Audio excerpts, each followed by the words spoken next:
sometimes I have to get away. We're talking about Coneheads again, everybody. I miss back when SNL was in its heyday. Oh yeah, they had so many good ones. Like I remember, I had the best of for a couple people. Like I had the best of Adam Sandler. Oh yeah, all those were up on Netflix for a little bit, weren't they? Mm-hmm. Yeah, the best of Adam Sandler was a good one. The best of David Spade, Eddie Murphy, Chris Farley. Yep, Chris Farley. I loved almost everything Chris Farley was in. Yeah, I know that Chris Farley was kind of the exact same person in everything he was in. Yeah. But he was really endearing. Wasn't it you that was telling me that? It might have been you or Dad was telling me that Shrek was originally going to be voiced by Chris Farley. Yeah, it was. And so, but it was just going to be him doing his voice. Well, I mean, right? Like he wasn't going to alter his voice in any way. It was just going to be like him talking. Well, there's a video of a storyboard rough draft with his voice lines recorded that you can find on YouTube, and Shrek's design was very different. Like really? on the storyboard. I mean, this is like conceptual phase Shrek. And you can tell that Chris is doing a voice. Yeah. It's his voice, but he's doing he's putting a little a little zazz on it or whatever. But yeah, it would have been so vastly different. Yeah. I feel like it would have. I don't know. It's hard to say because it's purely speculation. We'll never know. But I feel like it would have changed the tone of the movie a little bit. Yeah. Not better or worse, just different. Yeah, it would have been a different movie altogether. Yeah. Yeah, just looking back on it now, it's like I can't really imagine it being anyone other than Mike Myers. Yeah, I mean, imagine if they recast Donkey and it wasn't Eddie Murphy anymore. Right, it was like John Leguizamo.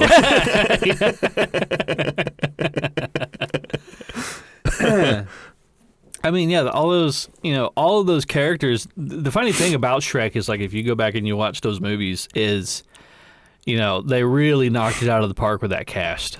Oh yeah. I mean, everybody was cast so well.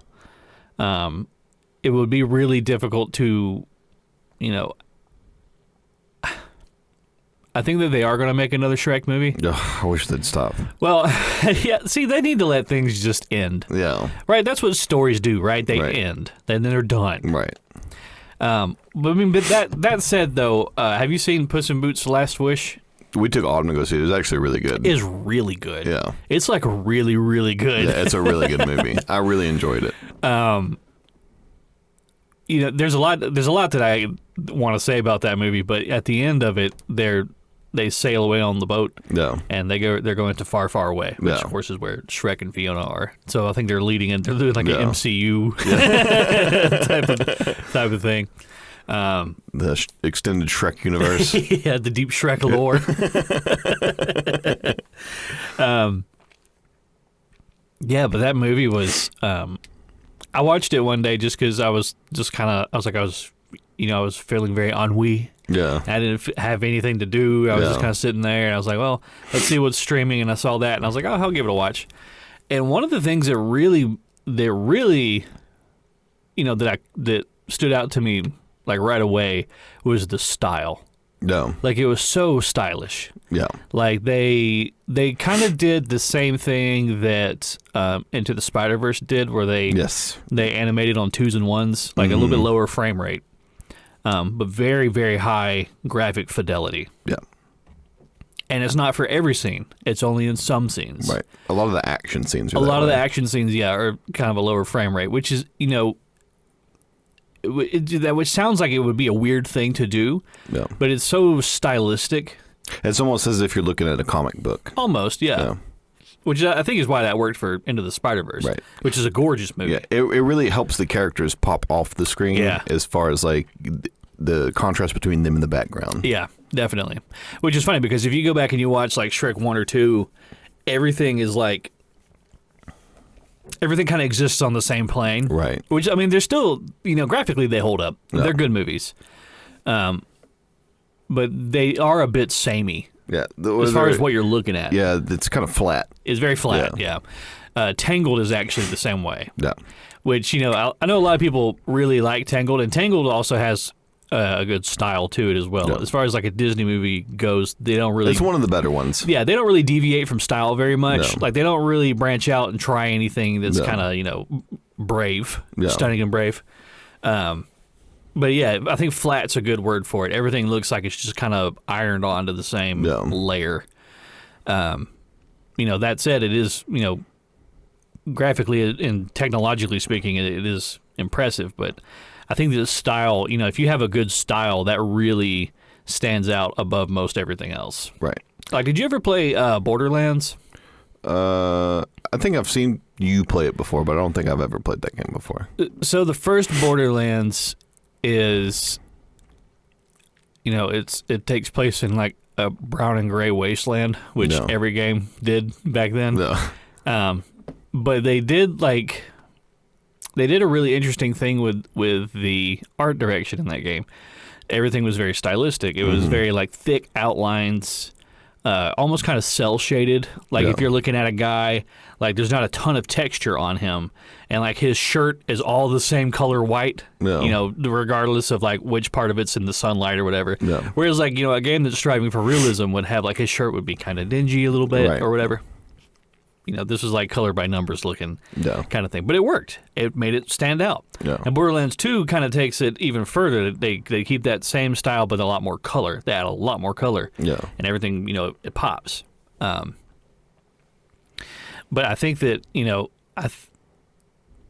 if it wasn't for the style, like take that style away. It's same exact game, same exact setting, same kind of color palette, whatever. But they went for like a realistic type of visual, as far as like like take for instance the guy with the white shirt. It looks like a white shirt. It's not a one color white. If you're trying to do more of like a Fallout type. Yeah, kind of like that. And there's actual like screenshots that you can see of the first Borderlands game when it was in development, and they were going for they weren't doing the stylistic thing. They were just like a normal video game, and it looks so bland. It's so boring, and they probably picked up on that while they were making it. They're like, we have great gameplay. The gameplay loop is fun. The combat loop is fun. We like our stories, but they're probably like, how do we stand out? Like if you look at this game and then you look at Fallout right next to it, how do you tell which is which? And then if you go for a stylistic, because those came out around the same time, didn't they? Around the same time. Yeah. So you'd probably want to do something to differentiate themselves from. Yeah, I'm actually replaying Fallout 3 right now because it's on Game Pass. Yeah, and it's fun. And I'm maybe I'm looking at it through the nostalgia glasses a little bit. But man, is it just ugly. It is just fucking hideous. I mean, I don't know if at the time I thought that it looked good. I really don't remember being like, wow, look at the graphics on this game. I think what really stood out to me about that game mostly was like, oh my gosh, I can go anywhere and do anything. I'd be a bad guy if I want to be. I'd be a good guy if I want to be. But, going back and looking at it now, we're kind of spoiled by graphics these days, I think. And, going back and looking at it, I'm like, this is hard to look at. Everything is the exact same color.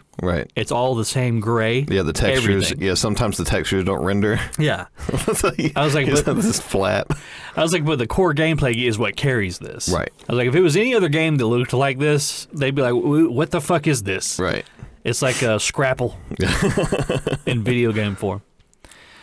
Yeah, sorry for that tangent, but what I was really getting at was, I think if you have a good style, that's at least 50% of your presentation. And getting back to the movie, I thought that they did a really good job with the style they used for that particular movie with the Puss in Boots movie. Yeah. But I thought the story was really good too, and I thought that they did a really good job of storytelling. Definitely. In that movie. Yeah, definitely. I agree. I think the only thing that was kind of fell flat to me was the Goldilocks and the Three Bears kind of side plot thing. Yeah. That I feel like they could have done a better job of kind of fleshing that out. Just because, and I know it's like, Jesus Christ, we're talking about a Puss in Boots movie. Yeah. But the fact is that every other thing was so well-rounded. Right. And so well-written. I was like, so it makes what, if there's one thing that's not up to that same standard, it really stands out. Like, I just kind of felt like the whole Goldilocks and the Three Bears kind of thing, I knew exactly where that was going to go from the moment they started setting up that kind of dynamic between those characters. Right. I was like, well, I know exactly where that's going to go. Right. There's no really subversion to be had here. Yep. It'd been better if they'd have been like, the bears killed their family. Yeah. And then, like, she didn't know that and they felt bad about it and they raised her. Yeah. One thing, probably my favorite thing about that movie was Jack Horner, the main villain. Yeah, because he's voiced by John Mulaney. Yeah.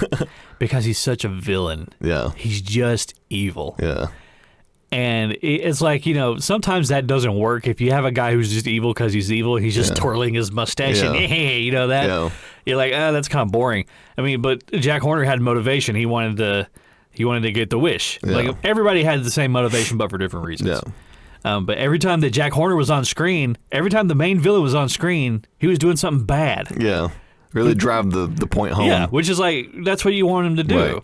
And it was like, they very quickly made it clear that there's no redemption arc for this guy. Right. It was like, oh, he's the bad guy. Every once in a while, they would kind of like, sorta. They'd be like, maybe there's something in there. And then they'd be like, nope, nothing there. Nope, he's a piece of shit. Yep. Like, he was like shooting his own people. Yeah.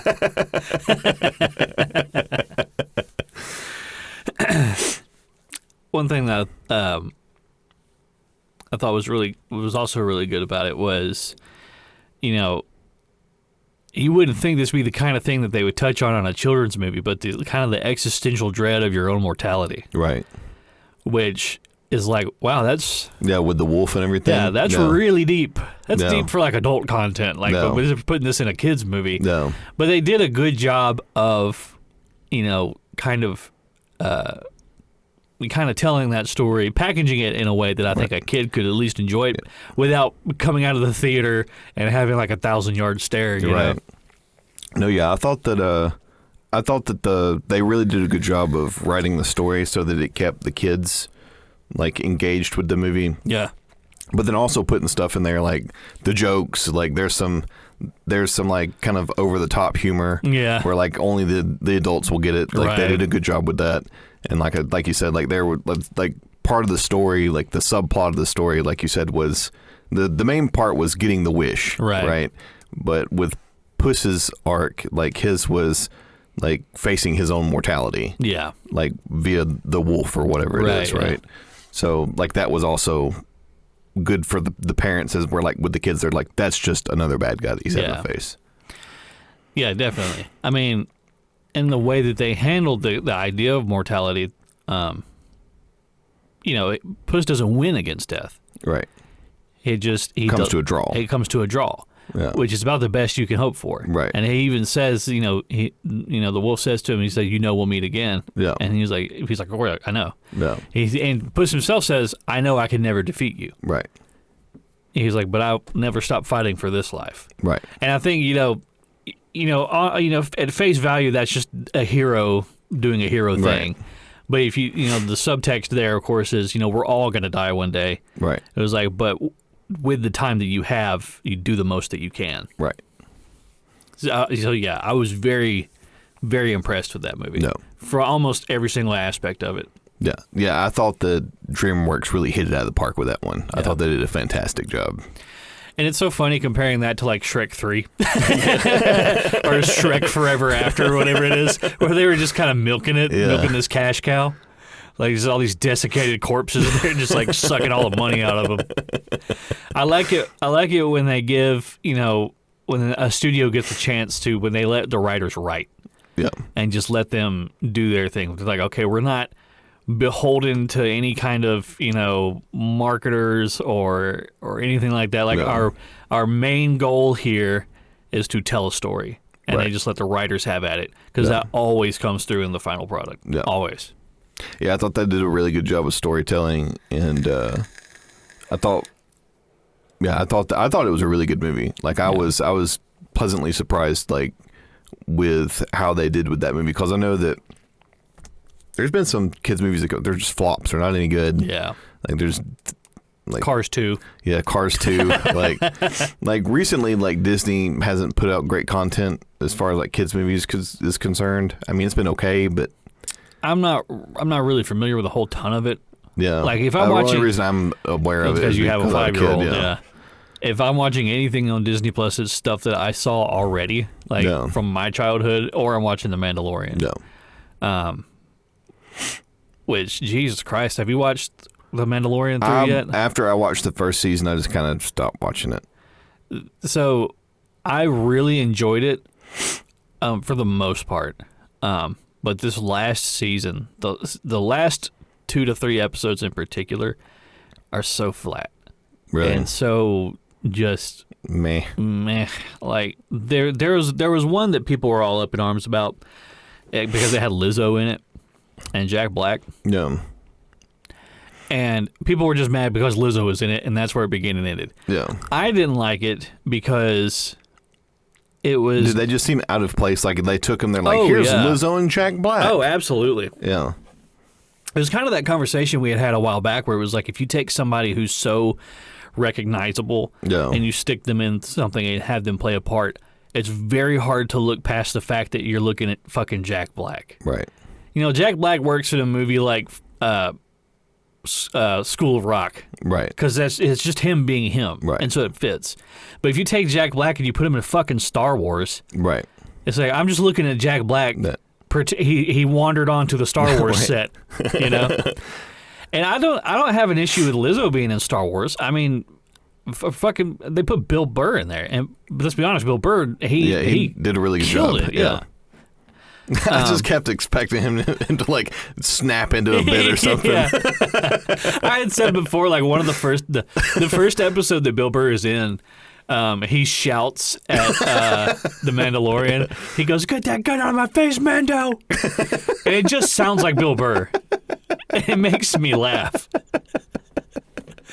But you know, aside from that one little thing, you know, it wasn't that big of an issue because I think Bill Burr, his acting chops were good enough that he could just kind of, you're looking at the character, you're not so much looking at the actor. No, I think he's a good actor. Like I don't think that he's probably been given enough roles. Yeah. I think that I don't know if he could carry a movie, but he definitely does. He plays good parts. He plays good parts in movies. Well, I don't know, because have you ever seen The King of Staten Island? I haven't. With him and Pete Davidson? Mm-mm. That is an incredible movie. It's like 4 fucking hours long. It's really long, but it is really, really good. And he's like, you know, he's one of the protagonists or one of the main characters. And you know, it was funny because like that was kind of the first thing I had ever seen him in where he was acting. Yeah. And you know, for like the first like 10 or 20 minutes that he's on screen, I'm just like, hey, it's Bill Burr. No. And then like, you know, then you kind of melt into like you're watching the movie, you're watching the characters. Right. And he never really comes off the screen so much to where you're like just looking at Bill Burr. Yeah. Like you're actually, you know, watching the character. I think one of my biggest issues, though, with Lizzo in that Star Wars episode was, number one, that whole episode was fucking stupid. No. And it was extremely self-contained. It had nothing to do... So it was just like a filler episode? Maybe not exactly. The last like 2% of the episode had something to do with the overall plot, which is kind of a strange thing to complain about because all those episodes are very self-contained with like one overarching thing. Right. But this one in particular was very like, I feel like you could take this episode out and it would change nothing. No. My only problem with Lizzo in this episode was that her acting is very wooden. But I can't really hold that against her because she's a performer. She's like a singer, you know. She's not an actress. Right. That's not her job. Right. Her job is a singer.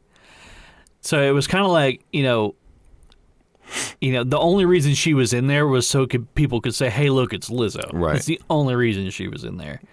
And also, like, the dialogue that they gave her is fucking stupid and bland and flat. No. And it's just, you take very wooden acting and very stupid dialogue, and it's really hard to look past all that. Right. Well, I think, too, from what I understand is that The Mandalorian's viewership has been steadily going down. And from what I heard was that this was an attempt for them to get a fresh batch of people in to watch The Mandalorian. Because by putting Lizzo in one episode? By being like, hey, look, here's Lizzo and Jack Black. Like, maybe their fans will come and watch the Mandalorian. And I think that makes a lot of people mad. Yeah. When they're like, they're going to deviate from like what they've been doing. It's like, why don't you just make the product better? Yeah. As opposed to like, like trying to like add additional people just to get some FaceTime for one episode and they're never going to be seen again. Yeah, exactly. I know it's just lazy. Yeah, it's very lazy. Which, sucks because like the first 2 seasons of that show were, some of the best Star Wars content out there. Yeah. Like if you're not going to find good Star Wars content like in the main movie series anymore, you're just not. A lot of that kind of side stuff is where all the good bits are. And I do feel like I think Mandalorian kind of got into the same boat where it's like they saw how big it was and then everybody tried to put their hands on it. Oh, yeah. Yeah. Yeah, you can definitely see that. You could feel that when you're watching some of the later episodes. I will say, though, that there's still a lot of really standout performances. Giancarlo Esposito, in particular, the guy who plays Moff Gideon, who played Gus in Breaking Bad. He is a great villain. He's like... he's from Denmark. Really, is he? Yeah. Had no idea. He, it's like, it's like I said before, every time he's on screen, he's being a bad guy. Right. He's always doing something nefarious. Yeah, he's always doing something nefarious or he's doing something to further his goal, right? Right. So it's like when you consider, and you can't... I don't want to say that you can't have a villain who has a redemption arc, because they did that with Darth Vader, in Star Wars in particular. Well, it's like we talked about with Sandman and Spider-Man 3. Yeah, exactly. Right. So depending on how the villain's written. Yeah, depending on like the villain's like motivation, really kind of dictates whether or not you can give them a redemption arc. Right. Like you couldn't write a redemption arc for fucking Darth Sidious, like Emperor Palpatine. Yeah. You can't just have him turn around like, I'm sorry, guys. I didn't mean to be evil. It all started when somebody called me ugly as a child. Yeah, I mean, it's fine to... Not every villain has to be a villain all the way through, but you have to commit to at least whatever it is you start out with. Right. If your idea is for them to have a redemption arc, you have to write like that's going to happen. Right. You can't just have it come out of nowhere. Right. Yeah, well, in plus two, like if they have like a redemption arc, like it needs to be a slow burn. Yeah, and you don't need to mail it in. Yeah, like they did with Kylo Ren. Oh yeah, like I saw that coming from the first movie. I was like, I see what's going to happen. Like here. The moment he's on screen, I mean, he's got those pants up around his nipples. We call him Ben Swolo. That shot is so fucking funny. It's because like it starts with Rey, and she's like staring off into like the middle distance, and she's like, I see you, and it cuts to Kylo Ren. He's just standing there. His fucking pants are way up. Like an old man. Like an old man. It's so jarring.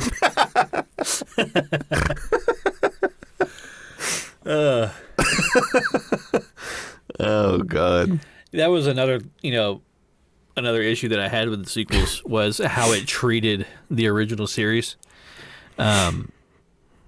specifically with Darth Vader. So Kylo Ren's whole thing was that he aspired to be Darth Vader, right? And at the end of the original trilogy, Darth Vader sacrifices himself to save his son. He has redemption, and they kind of just forget about that in the sequels. And and Kylo Ren is like, I'm going to finish what you started. And like, they're showing like Darth Vader's like crushed up mask or whatever. No. And it's like, well, Darth Vader died overthrowing the Empire. Right. That was his last act. So it's like, why then, if you were an evil guy, if you liked the Empire, why would you then, idolize him. Right. It kind of sours the whole redemption arc that they gave him. And I think too with Darth Vader's redemption arc too, that it's not. That's a very like primal redemption arc, like to choose your offspring over your own endeavors. Yeah. Like that's like it sort of hits at the heart of everything. Yeah. As opposed to like writing some like shitty redemption arc. Yeah. Like that. You could call it mailing it in, but at the same time, like nobody really writes that anymore. Yeah. You know what I mean? So like for it makes sense when you watch it. It's like you up until that point, like Darth Vader doesn't really have any dialogue in like those last couple scenes unless he's talking directly to Luke. Yeah. Like, addressing him as either you join me or I kill you. Yeah. And like they did a really good job of like not having Darth Vader talk, but you understanding what he's processing while this is going on. Yeah. Right. So he conveys a lot of emotion for a guy who's wearing a mask. Right. And standing very, very robotically, very like very solid. Yeah. Very stoic. Yeah. So for them, like they did such a good job writing that when it does happen, like there's no like expository dialogue or like flashback scenes or anything like that. Like you just kind of understand what happens when it happens. He doesn't have to say, Luke, I'm going to kill the Emperor now, and this is why. Right, and then like walks over. Yeah, he just does it. Right. And you're like, that, I understand why he did that, yeah. Right. Yeah, because, I mean, even then, it's like he's attempting not to try to actively kill Luke the whole time. He's trying to get him to join him. Right. Right. So at the same time, Luke's trying to do the same thing to him. Exactly. Yeah. So their fight is definitely more heart to heart than it is fist to fist. Right. And I think that, it's really interesting, too, because, past that point where in the second movie where he reveals to Luke that he is his father, every scene past that is the struggle between those two characters. Yeah. Is father to son, not good guy to bad guy. Right. It changes the dynamic. It changes the dynamic immediately. That's like that line of dialogue is iconic as it is, or as soap opera, as it is. Yeah.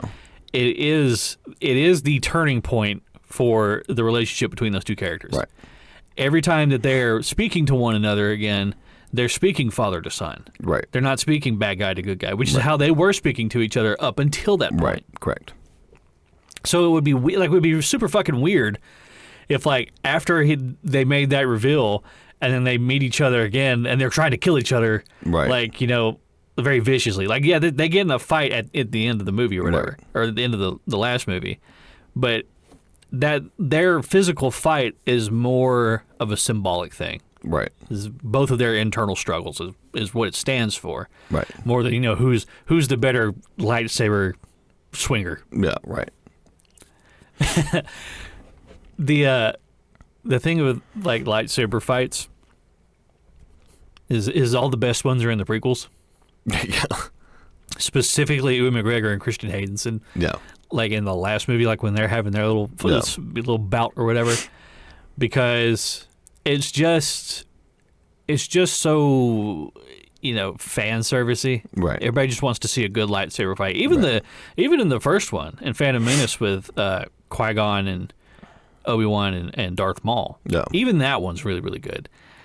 So, like, specifically, I'm talking about choreography. Right. And really, that's about it.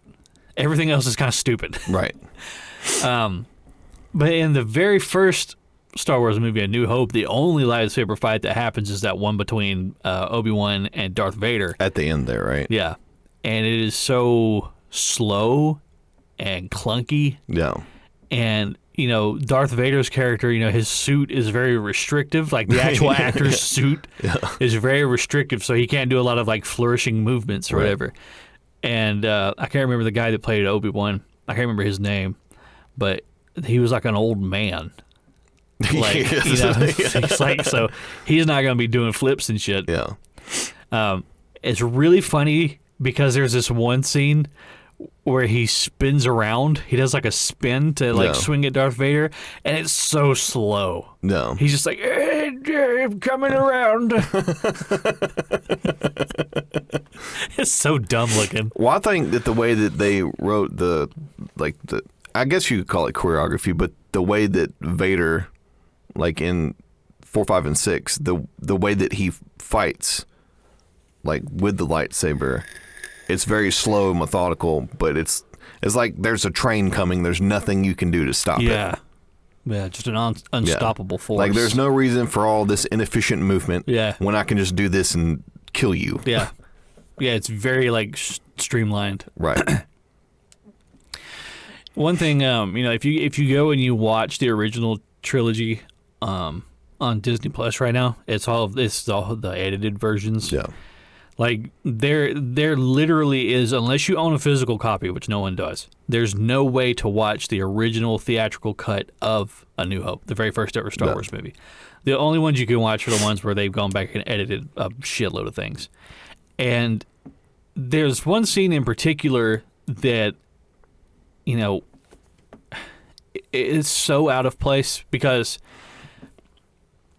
they originally filmed this scene where Jabba the Hutt's on screen for the first time. Gorlock the Destroyer. It's in the first movie. It's where Han's going to go get on the Millennium Falcon. They're about to leave the desert planet or whatever, and Jabba the Hutt's there. And Jabba the Hutt originally was a guy. He was like a human guy. No. And so Han Solo and Jabba the Hutt are having this conversation where Jabba the Hutt is saying things to Han Solo that Han Solo would already know. The only reason he's saying it is so that the audience will inform the audience. So it's this very expository dialogue where Jabba the Hutt is telling Han Solo, don't forget you owe me money, and don't forget about this and all these other things. Before we continue the plot, here's what the audience needs to know. Right. But all of this stuff is like kind of already been said. In the scene when Han Solo and Greedo are in the bar, Greedo shows up and he says, I've been looking for you, blah, blah, blah. Jabba the Hutt's tired of waiting. Yeah. That's really all you need to immediately understand, A, that Han Solo is indebted to Jabba the Hutt, right, and that Jabba the Hutt is some kind of criminal overlord. Right. Big crime boss. Yeah. Those few lines of dialogue, that was it. That's all you needed. And the audience understands. So there was no reason to then, after that scene, have a scene where Han Solo meets up with Jabba the Hutt, and then Jabba the Hutt says all the same shit that we just saw. And what's even worse is they have added that scene into the original movie, but they CGI'd in this awful Jabba the Hutt like model over the top of the original like human actor, and it looks so fucking stupid because Han Solo, they filmed it in 1979 and they've got this like early 2000s CGI right next to him, and it just looks so bad. It looks so fucking bad. And it also ruins the reveal of who Jabba the Hutt is, because you don't see him until the third movie, the beginning of the third movie, where they're at his palace, and they reveal that he's this big, ugly slime monster man. Yeah, he's a big slug guy. Yeah. It ruins that reveal. Yeah, that's another thing that I feel like they should have left, like when you talk about the original trilogy and like how they've retouched it and done additional things to it. I also didn't like that in the sixth movie that they removed the character model for Vader post-mortem and then put Hayden Christensen in there. Yeah. I was like, I didn't like that. Yeah, it really stands out. Yeah, I'm like, ugh. Super stands out, man. A good thing too about that is that really drives home the point of the fact that Vader had a redemption arc. Right. Was the fact that he was allowed to become a Force ghost, which again, in the Star Wars universe, I guess, is like kind of your version of going to heaven. Like if you die, as one with the Force, you come back as a Force ghost, so you kind of live on eternally, whatever. So there's no reason to then say after that, we don't need a character to come on screen and say Vader died doing the right thing. Right. We saw him do the right thing. Right. Everybody saw it. Everybody saw it. You don't have to come and say anything to me about it. I think that's when expository dialogue is the worst, is when two characters are telling each other shit that they both already know. Right. And it's like, well, who is this conversation for? It's for the audience. It's because we were too lazy to write, a scene, or we didn't have enough trust in like the audience's intelligence to infer any of this information. Yeah, like I feel like if I was going to write a movie, I would just assume that the audience is smart enough to get what has happened thus far. As like, and if you don't, then that's on you. Yeah. Not like some like weird, like not like some weird like Sundance Festival film in black and white. Yeah, where you have to have like months of like speculation afterward. And then everybody's like, what the fuck just happened? Yeah. That's kind of how, well, some of that's kind of fun too. If you really like to watch films like that and kind of like, talk it over. Very artistic. Yeah, if you like to talk it over with somebody, like, here's why I think this happened or whatever. A good movie that's like that is The Lighthouse with... I've heard you talk about that before. Robert Pattinson and Willem Dafoe. Mm-hmm. At the end of that movie, which, do you mind if I give a spoiler? That's fine, yeah. At the end of the movie, Robert Pattinson kills Willem Dafoe's character. And he buries him alive. And then he goes up into the lighthouse and he looks inside the lamp thing to see what Willem Dafoe's character has been keeping secret all this time. And there's just this this prolonged shot of Robert Pattinson's character seeing something in the light, and he just starts screaming. He's overwhelmed with fear. Like, it's just very, like, he can't comprehend what he's looking at. Right. And they never tell you what it was. Yeah. Ever. They give you no information. And after that scene, it shows him laying on the beach, and he's being eaten alive by seagulls. So it's like, whatever this thing is, it killed him. Yeah. And whatever it was so awful that he couldn't comprehend what it was. Right. But that's what makes it so interesting, right? Is that I want to know, what was it? It was, the curiosity of it. Yeah. Which, if you dwell on it too much, that was so. The reason that they show him, being eaten alive by the seagulls, the purpose that scene serves is that if you let your curiosity get the better of you, with this particular instance, it will lead to your death. Right. So you, as the audience, are then very curious about what the thing was you saw, and you would want to know what it was. But the movie has shown you that if you don't want to know what it is. Yeah, if you go and you look at it, you die. You get eaten alive by seagulls. And there was never any character that had to come on screen and say, if you look at the lighthouse into the light, you die, and seagulls eat you. Right. We didn't need that. We saw that. Yeah. Yeah, that's what, like, the best horror movies are that way, too. Like, the ones that, like, never really, like, reveal the monster. Right. Like, the monster is always just kind of there. Yeah. Like, the heaviness just kind of sits on the whole movie. Yeah. It's because I think your main goal is, if you're writing a horror movie or telling a horror story, is you want to strive for discomfort. Right.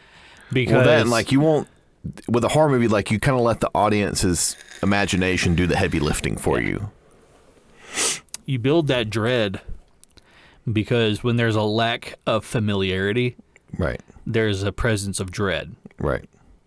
So if you have this monster who comes on screen, 4, 5, 6 times. By the 6th time he's on screen, we already know what he is, what he does. So he's scary, yes, but I'm familiar with him. He's not, as upsetting as it was not knowing what he was, or what can it do, what can't it do, and where is it and where is it not. We had mentioned before that Paranormal Activity really knocked that out of the park. They did a fantastic job. Very. The occurrences that were happening in the movie were increasing in severity. Right. Which that of course follows your typical storytelling pattern, but it becomes a point where you don't really know. You never know what this thing wants. Right. You don't know what it's capable of. Right. But you do know. You don't know how it got there. You can infer that it's malicious. Right. And that alone is all you need to be discomforted by it. Right. Well, that and another thing about that movie that made it so great was that there was no soundtrack to that movie. Oh, yeah. It was just ambient noise. Yeah. Either ambient noise or them talking.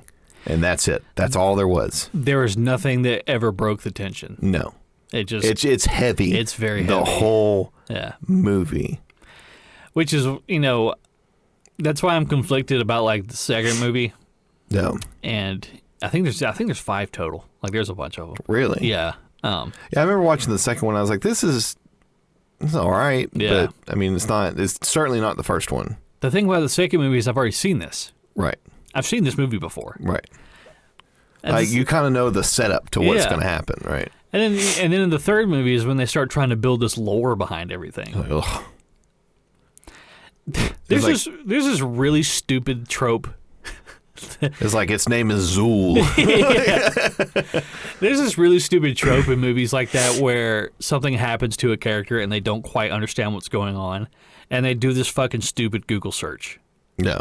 Like, okay, have you seen Catwoman with Halle Berry, the one that came out in like the 2000s? No. That is the worst movie I remember ever. It was really bad. That is the worst movie ever. Yeah, doesn't she just like go meow? What a part of it. They everything about that movie is so fucking dumb. But for this particular thing with the search, is she has all these powers now because she died, and then some cats burped in her face, and then she has these powers, and then she goes on the computer and she Googles like cats, women, powers. It was like, what are we doing here? Just ask Jeeves.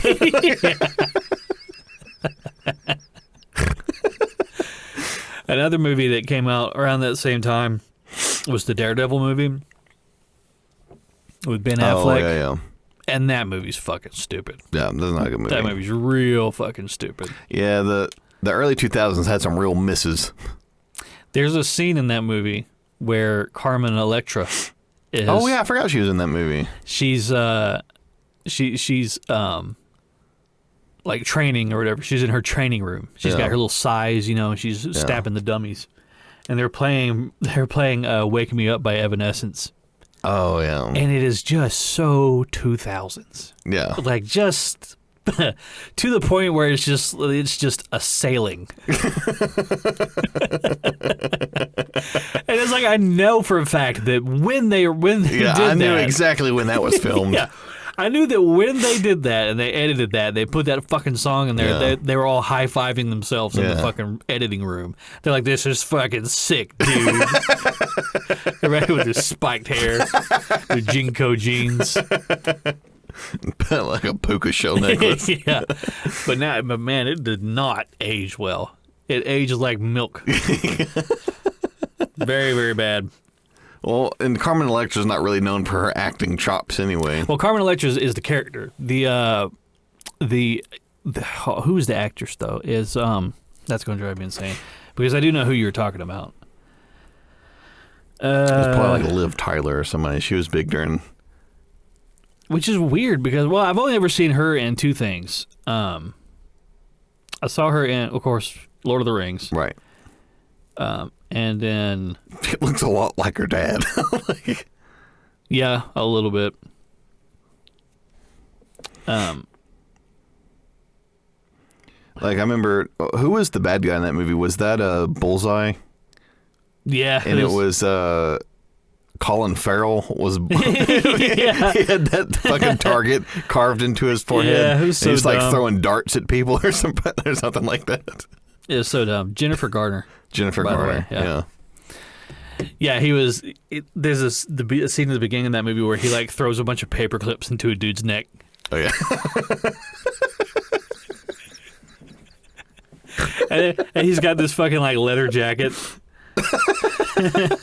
He's got this leather jacket, and then like every time he goes to leave a scene, he like takes like the tail of it and he swings it around.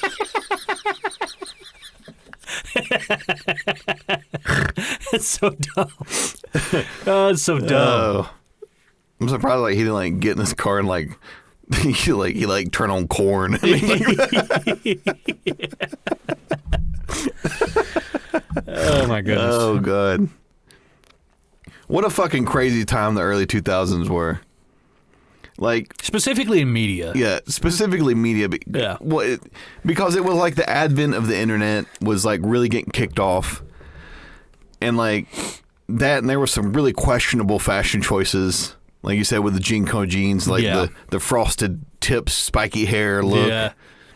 Everybody looked very cartoonish. Yeah, the puka shell necklace. I remember a lot of the girls wore, like, you remember, like, those black choker necklaces or whatever? Yeah, like the lace ones or whatever, yeah. I think that's when goth was real big, and then it moved into emo. Oh, yeah. Like, all the goth kids became emo kids. Yeah, eventually. Yeah. Yeah. It all moved in the same direction. Yeah. I remember, I just never understood, like, the whole goth emo thing. I mean, I get it, you're sad, but I'm sad too. I'm sad too, but like I still enjoy being outside. Right. Go outside, touch grass. I think the whole thing with that was just like, you know, that teenage angst. They really wanted to lean into that, and because they didn't have anything else to give them a personality, they used that. Right. Also, it was a lot of, you know, they claimed that it was anti-establishment and contrarian, and it really wasn't. No. Because, you know, you're not anti-establishment if you've got math in third period. Like, you're just a high school kid. That's all you are. And it's not contrarian if there's, like, 5 billion of you. Yeah, if there's, like, a mass majority of the population acts like you act. If you're completely interchangeable with someone else. Right. I think that South Park does the best job of addressing that. Because every time that the goth kids are on screen, they are not doing anything to make them seem cool. No. They're just making them seem so pretentious and dumb.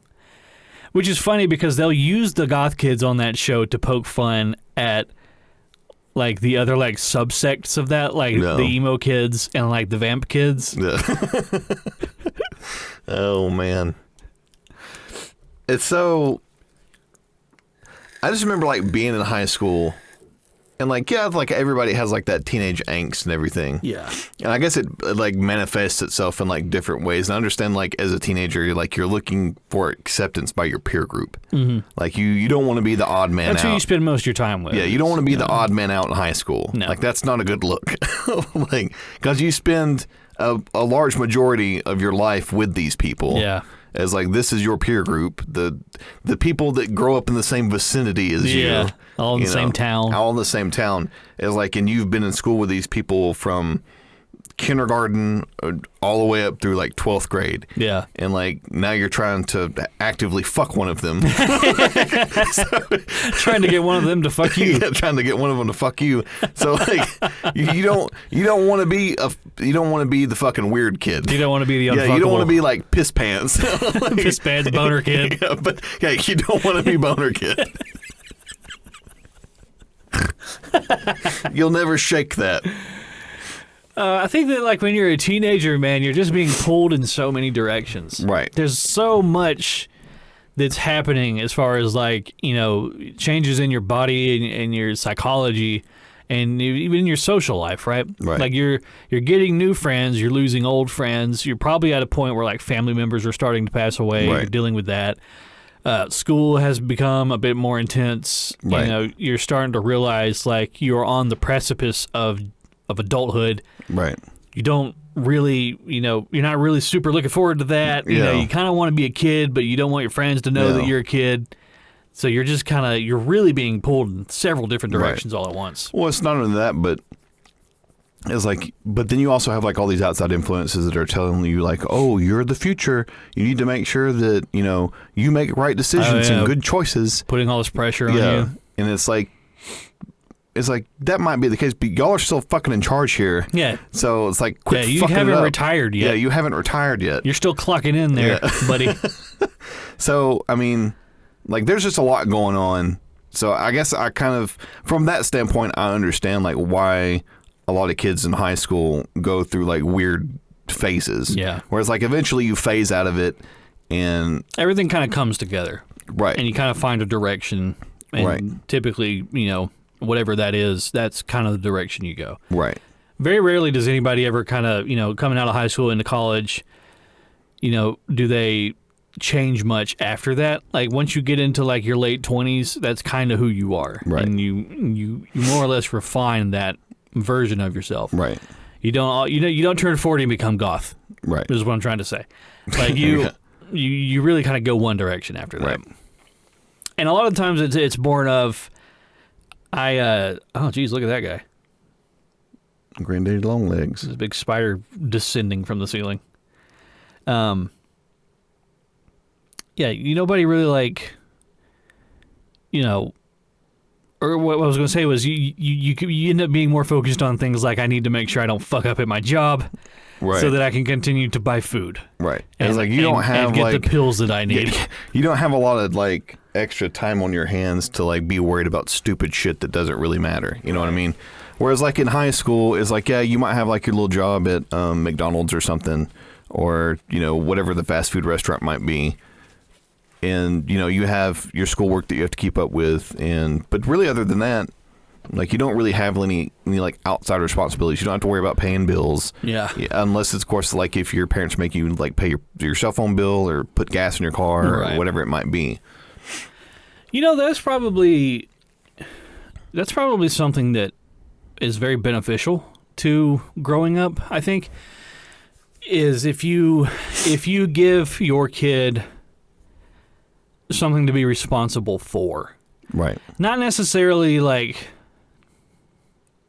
Heap all of it on them all at one time. Yeah, not necessarily like a chore or like, something that's super substantial, but something that they are in charge of, and if they fail that thing, it really only affects them. Right. So you kind of give them, if you give them that responsibility, they understand like, oh, I'm responsible for myself here. Right. To a smaller degree, then you can kind of that's a very important lesson to teach. Yeah, it is. Because you can start doing that like as a 5-year-old. Like we have Autumn. It's like you're responsible for picking up after yourself. Yeah. It's like you're responsible for doing X, Y, and Z. Like she has like things that she knows that she has to do, and then at the end of the week, like we give her like $5. It's like, and if you don't do those things, you don't get paid. Yeah. So Autumn gets an allowance. Is he like $5 a week? We never got allowance growing up. Well, it's not an allowance. Like if she doesn't do what she's supposed, she don't get it. Yeah. That's funny. Cause we didn't really have an allowance growing up, but it was kind of like, if we kind of needed any money, right? It was like, hey, Mom, can I have some money? And she was like, what for? Right. And we're like, I want to buy Legos. And she's like, fine, here's $5. Yeah. But we're like, hey, Mom, give me $100, Right.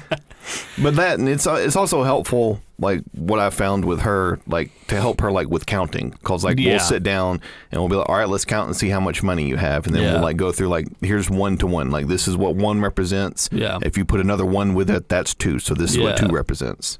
So like that's helped her with counting and everything. Right. Yeah, I think that.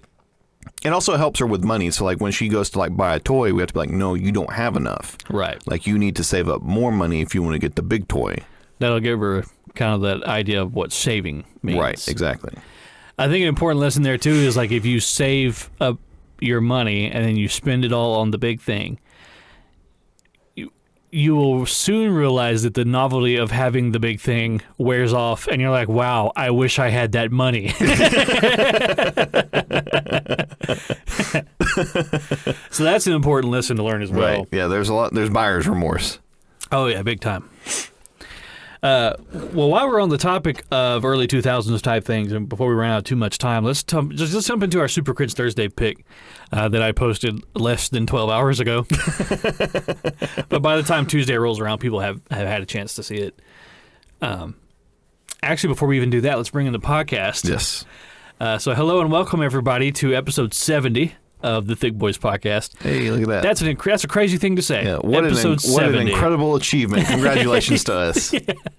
And congratulations to you for listening to 70 yeah, episodes. You've made it this far. I was talking to somebody that I used to work with, David, so shout out to David.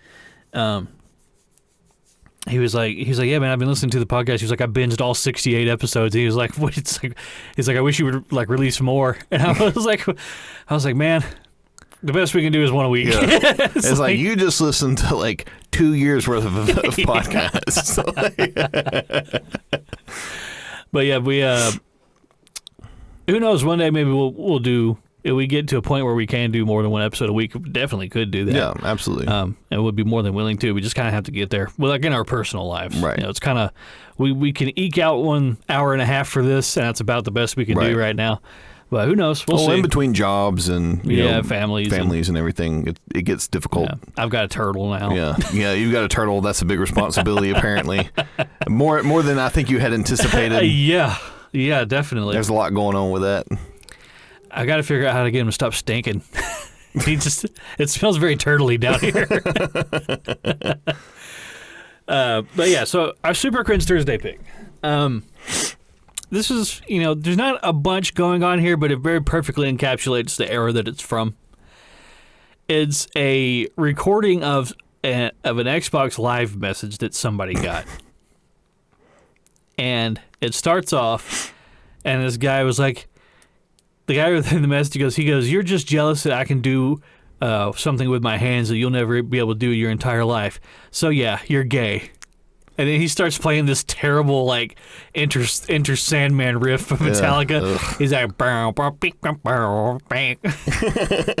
Plinking. Yeah, it's super unimpressive. It's just...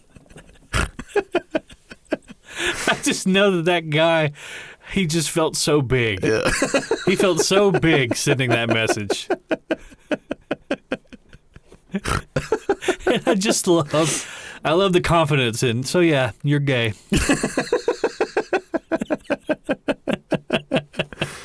Oh man, it's so disappointing to see like what like live like interactive like team type gaming has become. Yeah. Like where like nobody talks. It's just dead quiet unless you're in a chat with someone. Yeah. Like I know that we've talked about this before, but really like the early days of like Xbox 360 Live with Modern Warfare 2 and Halo 3. Yeah. Like those some of the funniest shit I have ever heard in my life. And some of the worst things. And some of the most heinous things I've ever heard in my life have come out of those chats. Yeah. Those like chat lobbies. Yeah, like the pre and post game lobbies. Oh yeah. Where you could talk shit before the game and then talk shit after the game. Right. And then it'd be a whole new group of people. Right. Yeah, this video is just if you didn't grow up in that time, if you were an adult when it came around, or if you're an adult now afterward, that's what it was. Yeah, it was that all the time. Toxicity, just toxic. And it was so much fun. It was so much fun. That was the best part about playing games back then, was just the interacting with other people. Right. And just at the time also, I mean, it was very novel too. Like I can fucking hear a guy, another dude from across the world on my Xbox. "Hey dude," and he's like, "Fuck you," and you're like, "Fuck you," and it's just like, But it is a very stark contrast between then and the kind of how it is now. Like, I'll play Halo Infinite.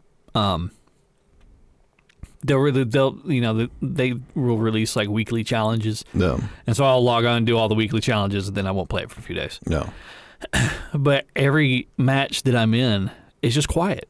Right. And nobody's speaking. I mean, you'll hear people like coughing, clearing their throats, or sniffing if they forgot to turn their mic off. Right. But nobody's like talking to one another. And I've actually started playing RuneScape again on my phone. No. Just to kind of do something in the interim. People on RuneScape don't talk to each other anymore. No.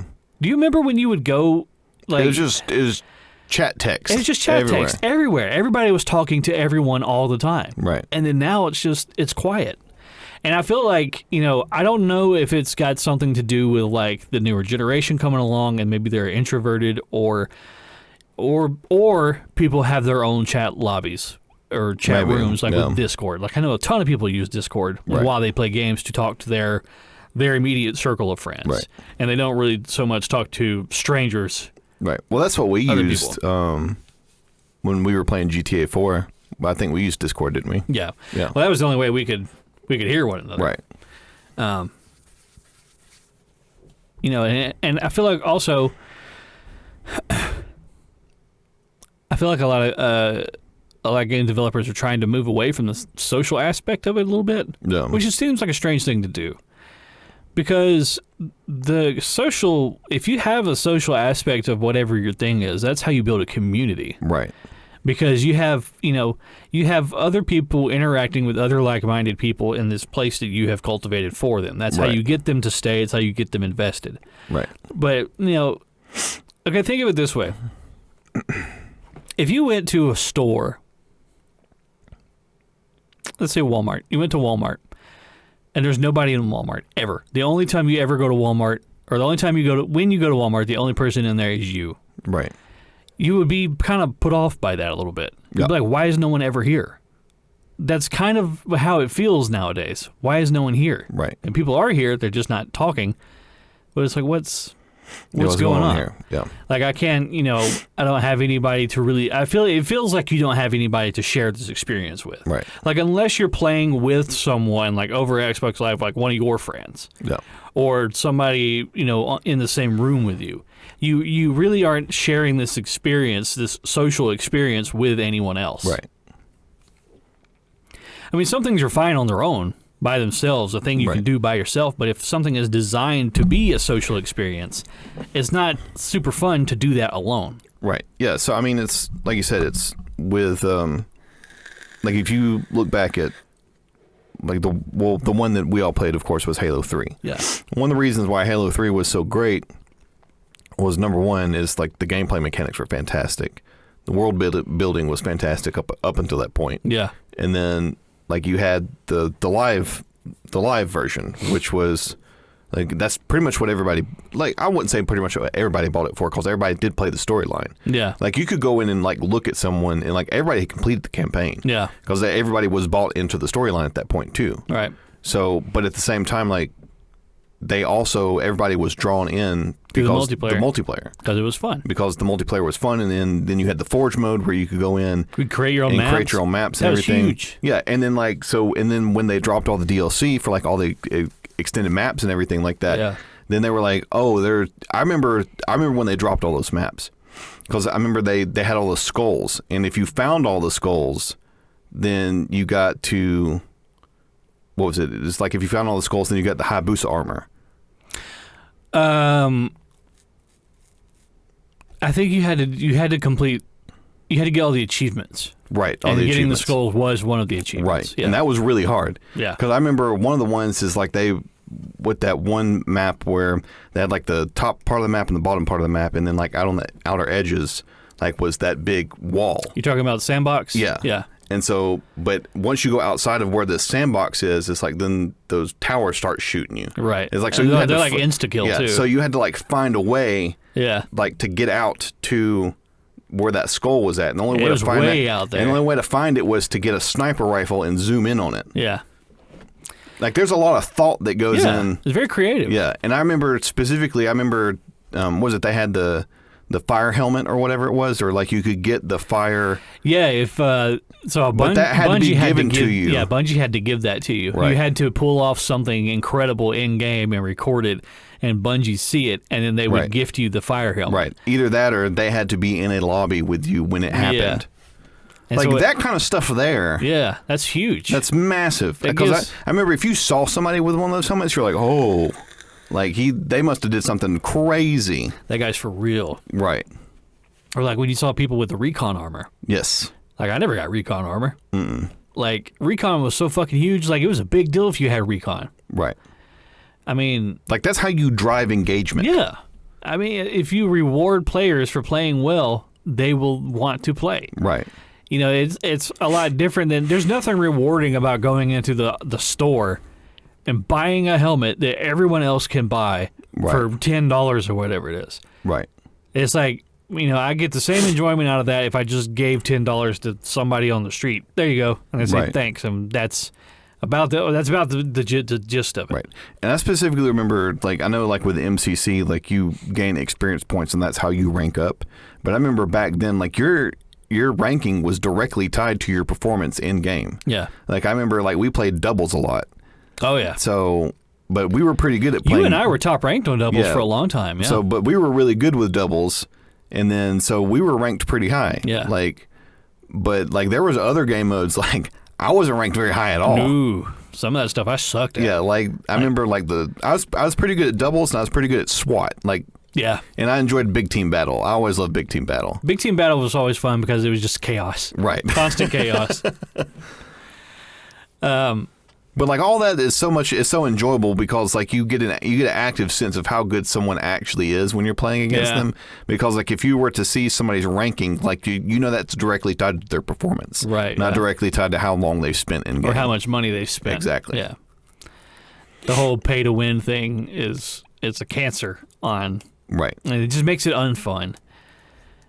You know, and there's a lot of things too where. I guess if you're designing a game, you really have to strike this balance between accessibility and fun. Right. So take, for instance, Fortnite. You know, Fortnite, I don't know if it's as popular as it used to be, but it was massively. I know it's still popular, but I don't know if it's at the same degree that it was. But you know, a big part of Fortnite was like building your little ramps and your walls and things like that. And some people were so incredibly good at that. Like, you know, they could build this little fortress around themselves in like no time flat. Yeah. And then like you would see two players off in the distance having like a build fight, like where they're just building all these crazy structures while trying to shoot one another. And my brain simply cannot process that quickly. Right. It's like fucking 5D chess going on over there. I just can't do it. So, you know, the game is fun up until you get to like the last 10. Right. Because then it's like, you know, you and 9 other people who are really fucking good. Right. And you stand no chance. Right. So like once you see the player count drop down to 10, it's like I might as well fucking kill myself now. Right. Because there's no way I'm going to win this. Right. That's kind of the interesting thing because there's no skill-based matchmaking in that game. There's no. Pre-post-game lobby. You just kind of get thrown in with... You get thrown in with 99 other people of varying degrees of skill. Right. And it always weeds down to the cream of the crop. Right. And if you have hidden the whole match and all of a sudden there's 9 people left... And the circle's getting tighter. The circle's super small. I mean, it's like 5 feet in diameter. Yeah. What can you really do? Right. Have you ever seen videos of like professional Fortnite players like at tournaments and stuff? Like it'll get down to like the last circle. I mean, the circle's super small. There's still like 60 people left, and they're just having this insane build fight. It's just a giant fucking fuck. Just amalgamation. Just a big amalgamation of wooden walls all over the place. And it's like you almost have to be a professional to play that game casually. Right. Like, there's no guy who's coming home from his 9 to 5 and hopping on Fortnite and having a good time. Right. He's hopping on Fortnite and he's getting murked by some dude who's been playing for 48 hours straight because that's his job. Right. And you're like, well, there's no reason for me to play this. Right. But, you know, you get home from Halo, you get home from work and you jump on Halo, you're only ever playing with 7 other people. Right. 3 of them are on your team. And it's, you know, they match you with people of similar skill. Right. So you never feel like you might wind up in a match with one guy who's like just fucking ramrodding everyone, and that's not super fun. But you know, sometimes you're the guy doing the ramrodding. Exactly. It just depends. Sometimes it happens that way. Yeah. Yeah, like I remember, like one match or whatever, I had played and I just fucking went off. Like, I don't know. Yeah. Like, something took over. I'm not sure exactly what it was. I now still occasionally I'll have matches like that where you just kind of get into a flow state. Yeah. Like, there's a mode in Halo Infinite called Fiesta, which is every time you die, you spawn in with random weapons. So you might spawn in with like, you know, a pistol and a battle rifle. You might spawn in with a sword and a rocket launcher. It just kind of depends. But it's, you know, whichever team gets to 50 kills first wins. Yeah. And it's 4v4. Well, this match that I was playing, you know, I had spawned in with really good weapons to begin with. Yeah. And I was just fucking murking everybody. No. And like, I don't know how it happened, but I got like 40 kills in that one match. Yeah. So I almost won the match alone. No. And, you know, it's like, that doesn't happen every match. No. But occasionally you'll get that. And it makes you feel cool. You're like, oh yeah, like I'm the man. I'm that guy. I'm that fucking guy. I remember one of the things I loved about... Sometimes you go 2-40. Yep, sometimes that happens. It's just a struggle fest the entire time. Yeah. And then I remember back in the day, you get fucking ramrodded in the chat lobby post. Oh yeah. Oh yeah. If you do real bad, because there was a post game scoreboard. You know. There was a post game scoreboard. And like after the end of every match, people would look at that scoreboard, try and find who played the worst, and then just lay into them. And you know what? You took it. Yeah, because you can't really refute it. No. Like, what can you say? The evidence is right there. Yeah, I played like dog shit. You sucked. And we're going to let you know. Oh, man. Yeah, it was a lot different back then. It was definitely more social. Yeah. More socially driven. It's such a shame that they've moved away from that. Everybody's main concern is how can we monetize microtransaction the hell out of this. I mean, and it's it's not just video games isn't the only thing suffering from that. Everything is almost all entertainment media is almost kind of like this soulless thing for how can we market this and make the most money imaginable off of whatever this thing is. Yeah, that's why a lot of like the best stuff now is coming out of like independent studios or independent developers are coming up with stuff because they're not beholden to like the shareholder and I think it's important to like have shareholders like when you're talking about like corporations like that create cars or something like that. Yeah. Or like something, but when it comes that's to how that's where they get most of their money from. It's like these investors, people who are investing, giving you this capital up front, right? So that you can do the thing you said you're going to do. Exactly. But I mean that works fine for that. But when you're talking about something that's like artistic, like that's when it gets muddy. Like movies or like video games. Yeah. Like it just doesn't jive. Like there's nothing. Like I think that's one of the reasons why the microtransactions took off because they understood like we can get more money by doing this. And once they know that, like they're not going to go back. Right. It's like why would you sell a game for $60 to a person only the one time when you can sell them the game? We can give them the game for free and then have them buy something for $20 every 3 months. Yeah. Just like everything on the phone. Yeah, absolutely. Oh yeah, mobile games are the worst. No. Right? With like, we had talked about before with like the different types of currency and all those games. Like we have gold and gems and cash and, if you don't want to wait 10 years for your town hall to upgrade, you can spend 100 gold now. And then you go to the store and there's an option to buy $500 worth of gold. It's like, who in the world? Who's doing that? Like, why is that even an option? Like, get a gambling addiction like a normal person.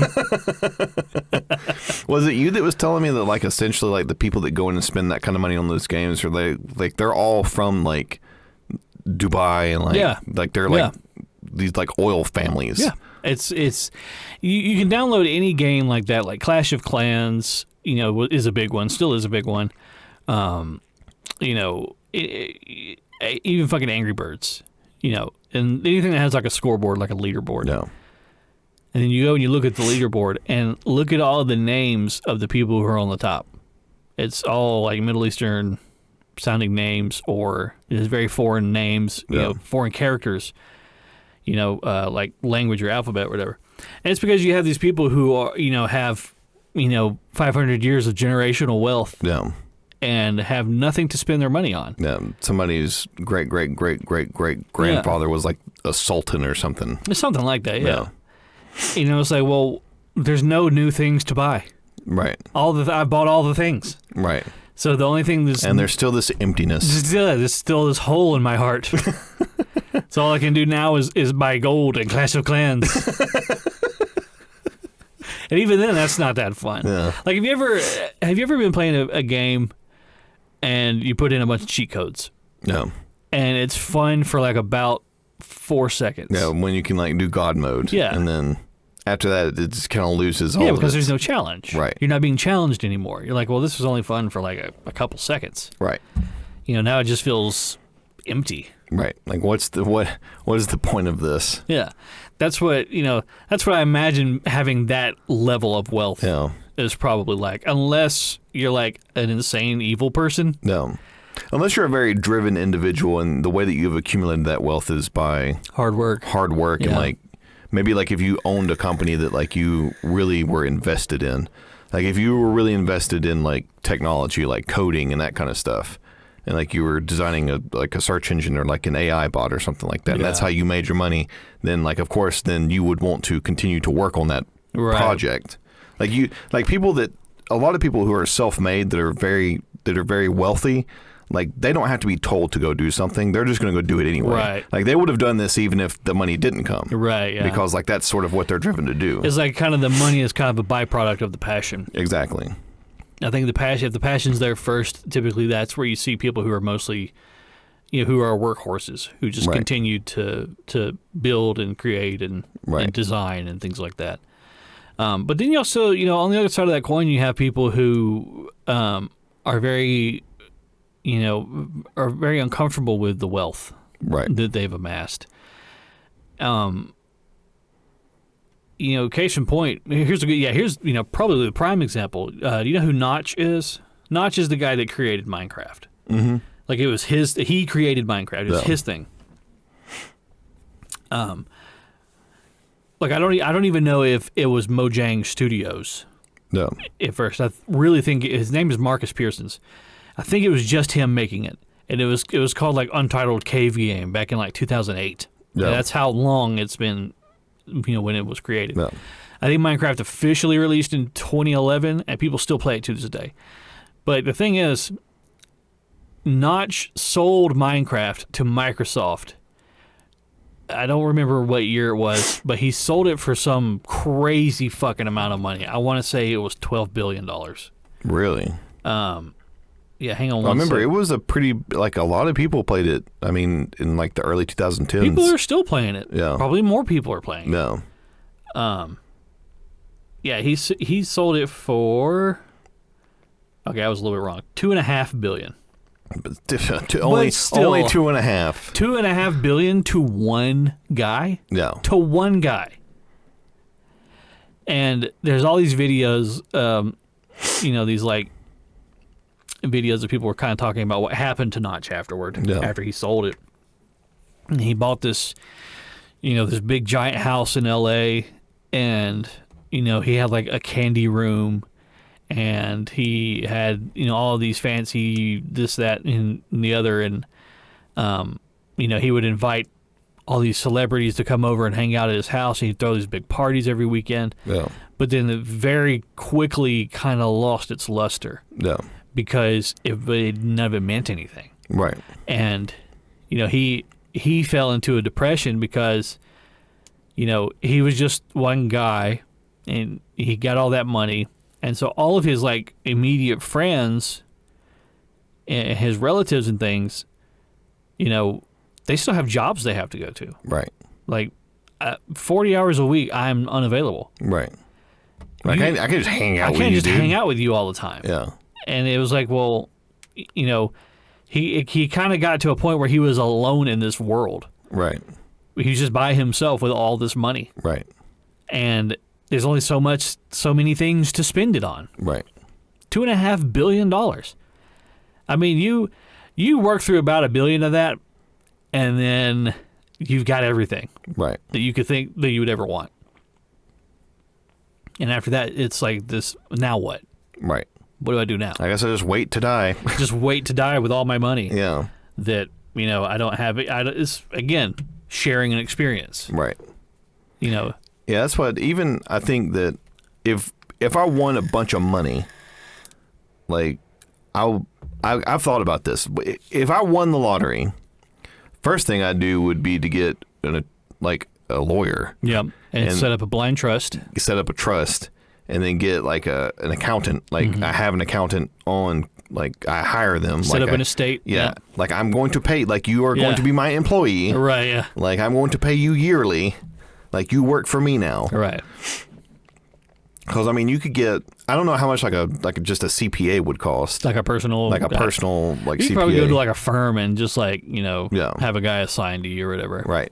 So, I mean, I'm assuming so say like you were the person that won like the big lottery. What was it, like $1.5 billion or whatever it was? Yeah, I want to say that the actual like take home for that person was something like $800 or $900 million. So let's say that you have $800 million. It's in the bank now. You've paid the taxes on it. This is just your money. Open up Wells Fargo. There it is. Yeah. So, like, of course, like the first thing you do, of course, would be to get a lawyer, like to fight off. People are going to be coming for that money. Yeah. Like, you got to protect your anonymity as much as you can. It's going to happen. Yeah.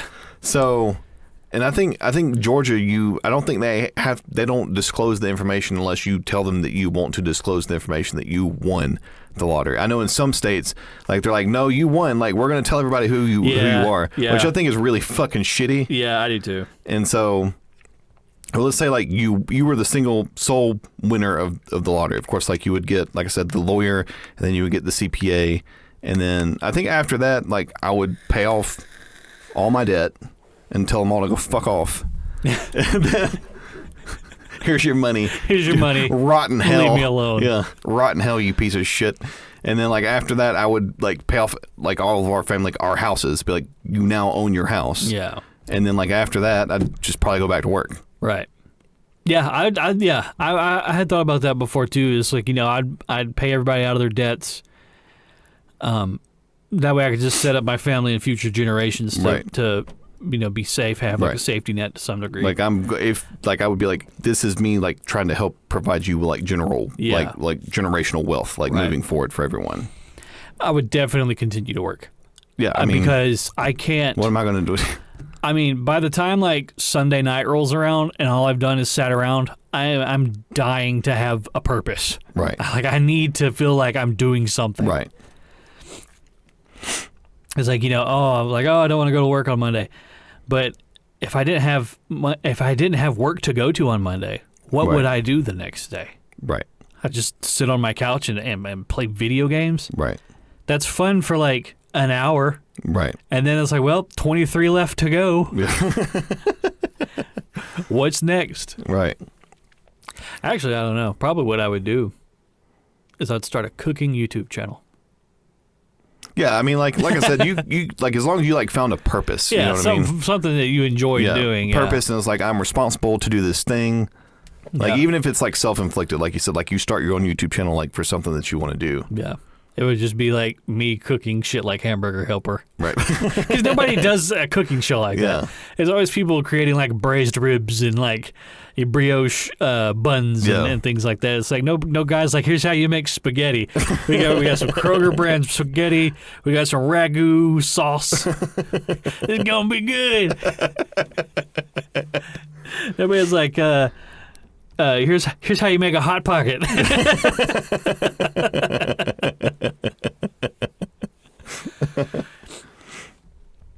Yeah, I think I very recently, I've always enjoyed cooking. But here recently I've kind of got into a bit more involved stuff. One of the things I really like to make is pizza. Yeah. Like, number one, I fucking love pizza. Pizza is delicious. I love the shit out of pizza.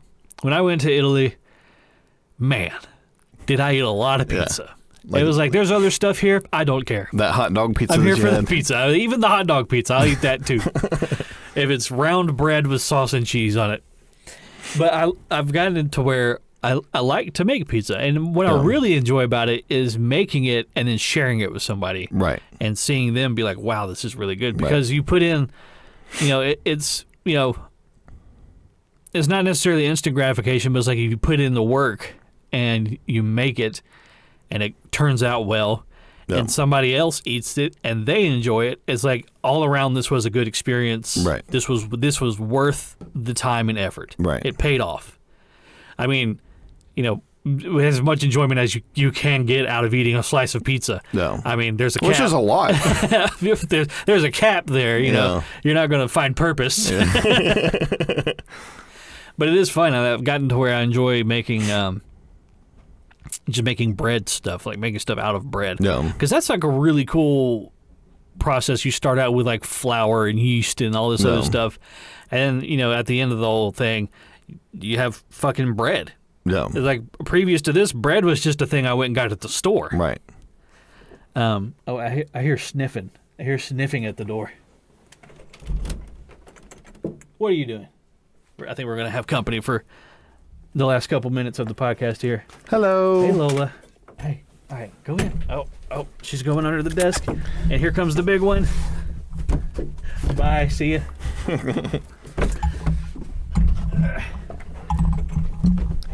Lola. All right. The Bumpuson's hounds have entered the room. All right, guys, chill. Lex, you're hanging. Hello there. This is Gary. While I was down here editing this episode, I realized that my dog ripped the cable out of my microphone. So for the next couple of minutes, you're going to hear me very quietly through Wesley's microphone. I understand that you may be upset by this. Let's do a breathing exercise to calm down. Breathe with me. In. And out. Fucking dog. Thank you. There you go. How about some slobber? That cheek was missing some slobber. Yeah. Yeah, the other day, Autumn asked me, she said, when are we going to go see the doggies? I said, well, I'll have to go see Lex. Talk to Uncle Gary and Aunt Mary about that, but she loves the dogs. They're all right. I'll cook a pizza, and we can just hang out with these assholes. Yeah. God, last night,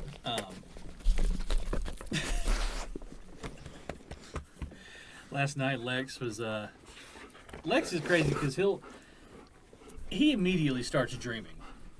Like, as soon as he lays down, he's asleep and he's dreaming. And he's kicking his feet and he's whining and everything. Like, it's immediate. And last night, he was laying with all four of his feet.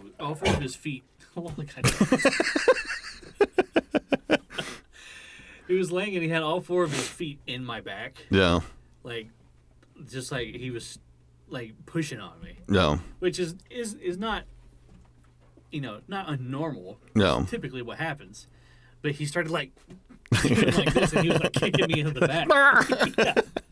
And so I kept reaching behind me and, like, slapping him, trying to get him to wake up and stop. And last night he got to kicking real big, and I reached over and it's dark, and I started slapping him. I slapped him right in the dick. He made the sound. He goes. Did I ever tell you about when? So Lex is the first boy dog that I ever had. No. Now, we always had girl dogs growing up because they're easier to take care of. No.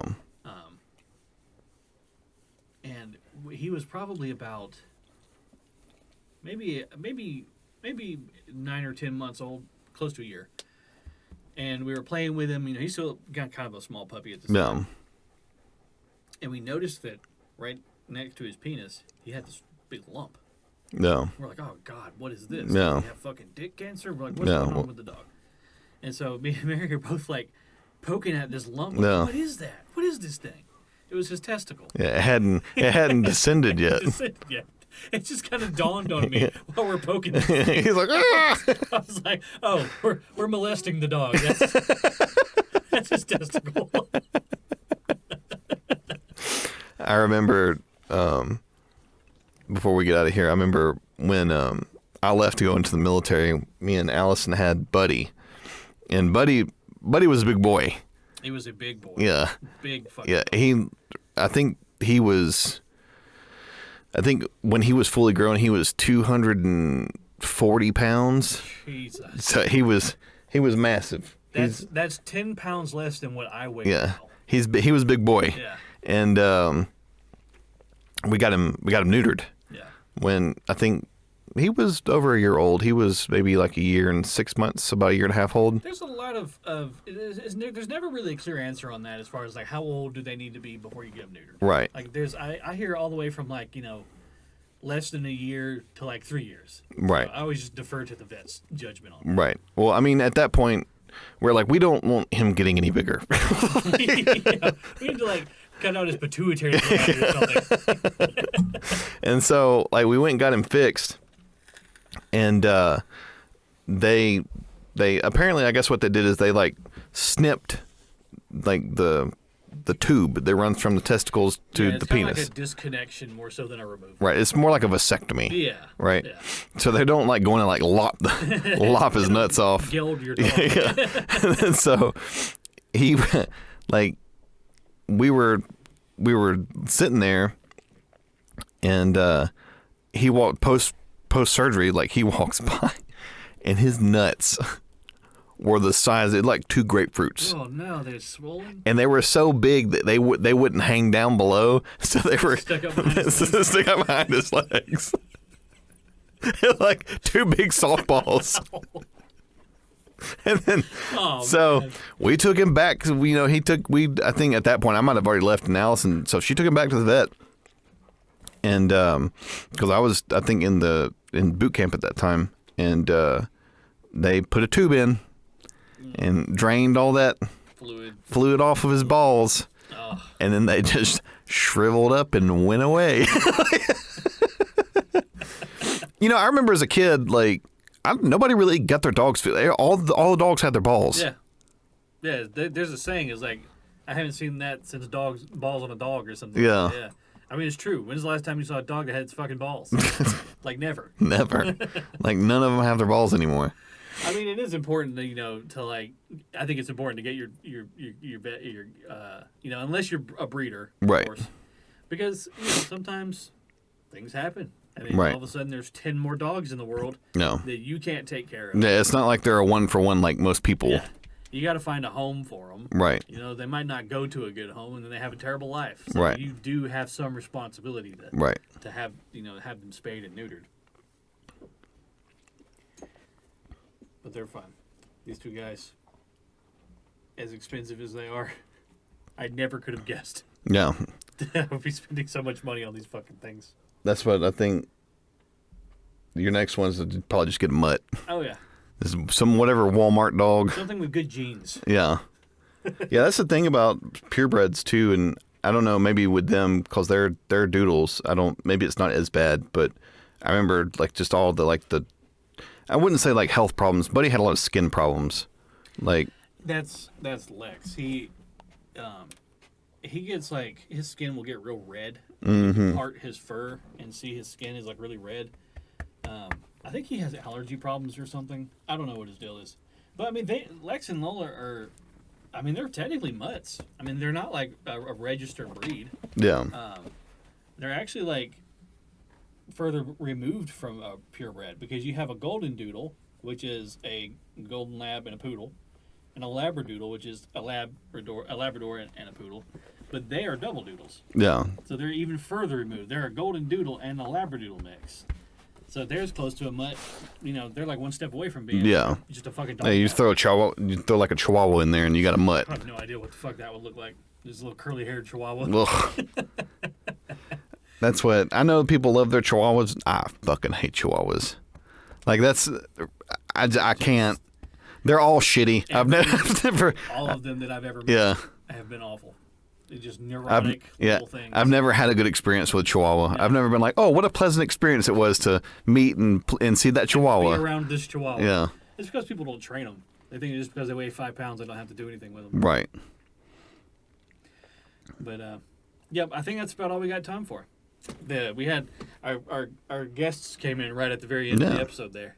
But, so yeah, that's all we got time for today, everybody. I wanted to say thank you so much for everybody who's listened, and everybody that continues to listen, everybody that is tuning into this show after 70 episodes.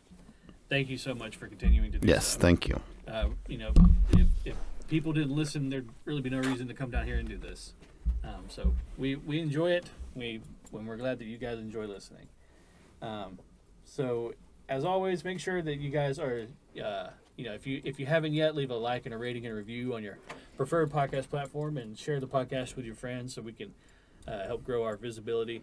I'm pretty sure we're sucked eternally, so we're not going to be able to advertise. I think you might have just pulled your mic out. Ooh. There you go. Hello. Okay, so as I was saying, you guys are terrible guests. All right, let's wrap it up.